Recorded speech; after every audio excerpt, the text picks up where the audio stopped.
are gathered in Johannesburg for the 15th BRICS Summit.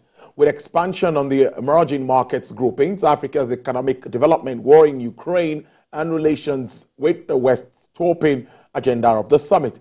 South Africa's president and current BRICS chairperson, Cyril Ramaphosa, is hosting leaders of the group, investors among others. This year's edition is the first in-person summit after the COVID-19 pandemic. The Deputy Director General of South Africa's Department of Trade and Industry, Lerato Mataboge, said decisions are expected to be taken on decoupling global trade from the dollar and expansion as a growing number of countries are queuing to join the bloc.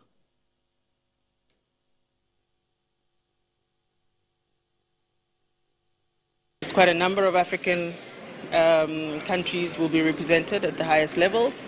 Also from, the rest of the world, we have to make sure that we all speak decisively around how we grow the global economy, that we all speak decisively around how that growth is inclusive of all the marginalized people and the poorest of the poor that are always left behind in these sorts of conversations and in the processes that we put in place. BRICS is a good initiative that Africa finds to be a very friendly business environment that creates an opportunity where through these foreign direct investments we are able to create jobs for our young people, create opportunities for our young people and provide livelihoods.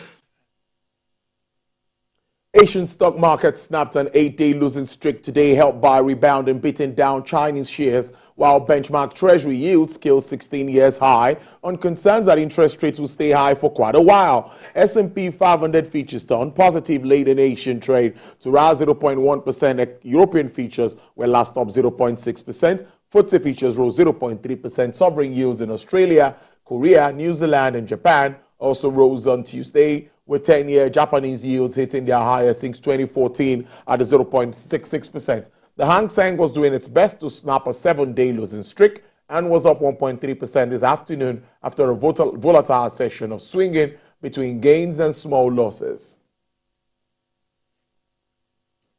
Technology giant Microsoft has submitted a new deal to buy Activision Blizzard after its original $69 billion bid was rejected by the UK competition watchdog. The Competition and Markets Authority confirmed today that Microsoft's initial offer for the Call of Duty maker had been blocked. It will now reveal the new debt deal. Activision's existing or new games stored in the cloud, the pledge, which will last 15 years, will not cover Activision's PCs and console games in European Economic Area. Microsoft's deal to buy the Call of Duty, a maker struck last year, was set to be the biggest of its kind of gaming industry history.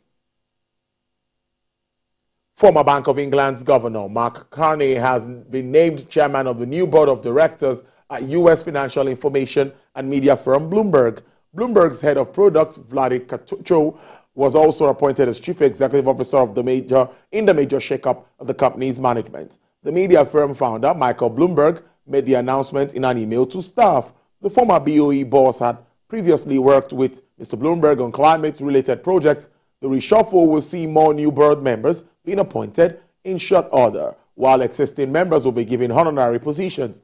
Mr. Carney is expected to continue in his role as chairman of Canadian investment firm Brookfield Asset Management. And crude oil prices edged lower today as markets waited to see if Iraqi exports through the Sayan oil terminal would resume, which would ease the supply tightness caused by OPEC Plus quotes, while a faltering Chinese economy weighed on the outlook for demand. U.S. West Texas Intermediate crude fell to sell at $80.48 with a decline of 0.30%. Brent also experienced a price decline of 0.41% to sell at $84.11. Bonnie Light recorded an upward price review of 0.81% to sell at $86.98 per barrel. And for the OPEC basket, crude dealers are offering $86.17 with a decline of 0.91%.